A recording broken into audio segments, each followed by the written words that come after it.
What's up, guys? Got the Christmas tree decorated. It's pretty late right now. It is 10:45, almost 11 o'clock. I'm going to do a little informative video for you guys tonight. So this video is basically going to be a line tutorial, and this is going to be a video outlining the pros and cons of two different types of line, braided line and then monofilament line.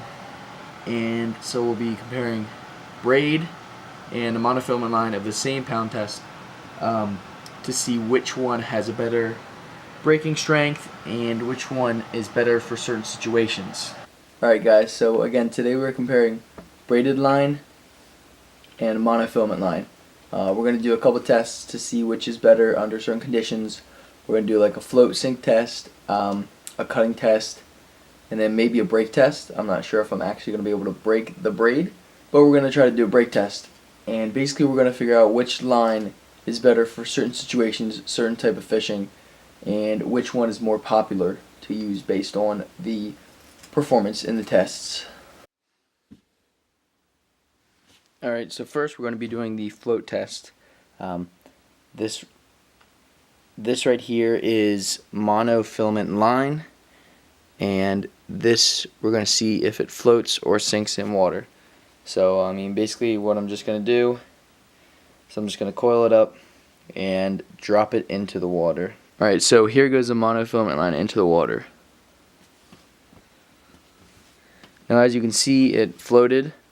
We'll drop it in a couple more times just to see.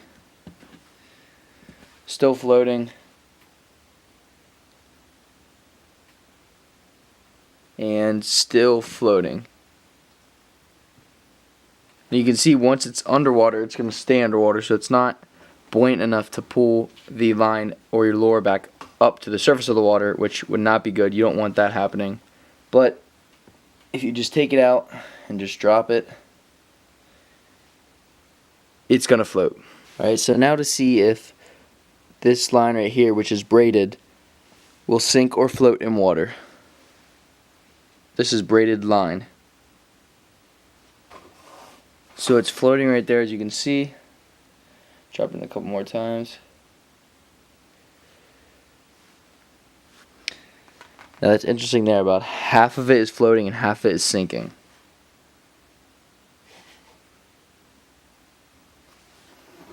So it's floating. So you can see that when it's in a single strand, it's going to float. It's just that when it gets clumped up, it sinks down below the surface. Alright, it is now time for the abrasion test. So for the purpose of this test, I'm going to try to cut this line with things that you might encounter when fishing. So things like a rock, or in the worst case scenario, a fish tooth. Now this is a shark tooth, so it's going to be a little bit more intense than anything that at least I'm fishing for. But this will give a good representation. If it can withstand to this, it's going to withstand to pretty much anything. And if neither of those work, we got scissors. Alright, so first we have a rock. Now this rock has a pretty jagged edge, so it should cut through this pretty easily. But we'll cut this, and then we'll put the braid on, and we'll see how that withstands to the rock to compare the two. Alright, so here goes the rock.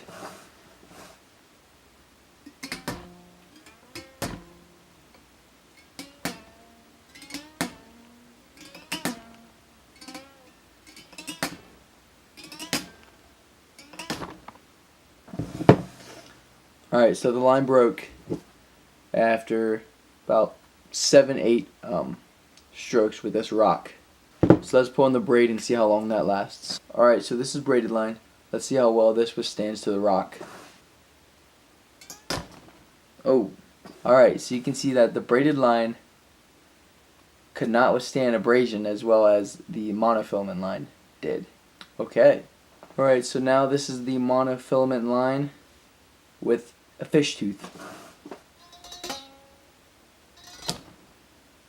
So as you can see, that one only took 2 strokes to break the line.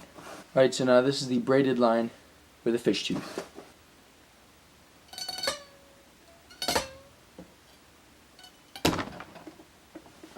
That one took a little bit longer than the rock actually to snap the braided line.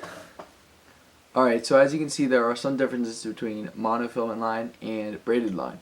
One thing they have in common is they both do float, although I found that the braided line is more likely to sink. I would suggest monofilament for topwater just because it floats better than braided, but if you're fishing heavy cover, something that you need to be pulling your bait out of with probably a lot of weight on, such as like weeds or grass or anything like that, you should definitely be fishing with braid as opposed to monofilament, because I didn't do it on camera because I don't have the right tools. I was just using my hands, but I found that the braid just takes a lot more to pull and break than the monofilament does. Now that being said, the monofilament actually outperformed the braid in the abrasion test. So if you're fishing near structure, you might want to go with monofilament. I kind of thought that braid was going to outperform the monofilament, but you saw with the test on the rock, which is a structure that us fishermen fish a lot. Monofilament took about 6 to 7, 8 strokes with the rock, and braid only took 2 to break, which surprised me. But I guess it makes sense if you think about the fact that braid is just pretty much coiled up like rope. It's basically just coiled up rope. They used to use silk and cotton and stuff like that, but it's different plastic infused nylons now that are braided together, whereas monofilament is actually a plastic. So it's gonna be a little bit abrasion better. The monofilament's gonna be a little bit better with abrasion, which it actually showed today in today's video. So that's my wrap up. That's my summary of the monofilament versus braid line.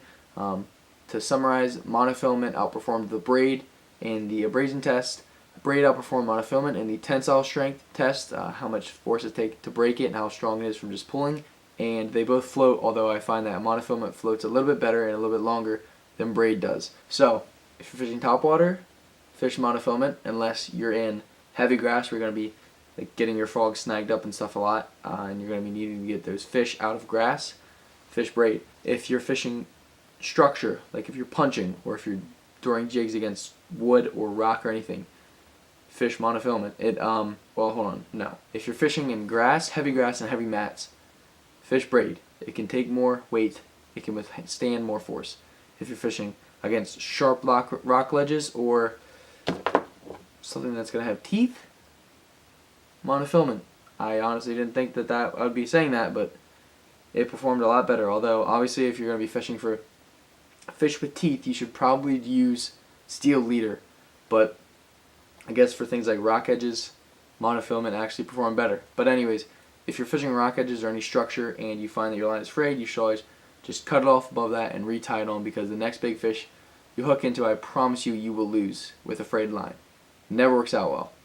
So guys, thank you for watching today's video. I'm going to be doing a lot more videos like this in the coming future, just because we're at a weird phase in Pennsylvania right now where it's too cold to go out and fish from the bank because there's a thin layer of ice on the water, but it's not cold enough to freeze the water completely over to go ice fishing. So the ice is probably about maybe an inch thick, maybe a little bit more.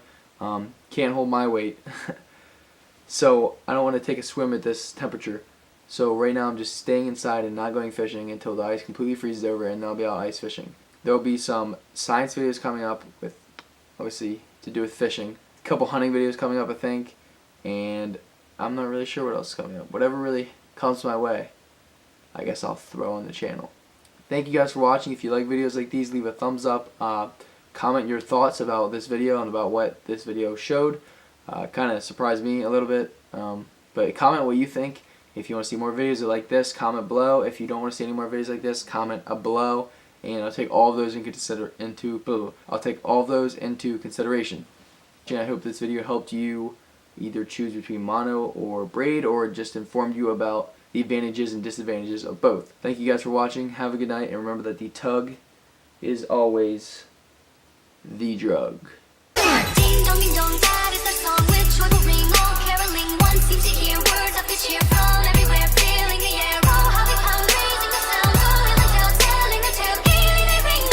Types of line, braided line, and then monofilament line.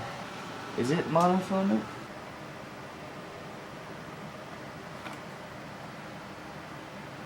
I don't know what this is actually.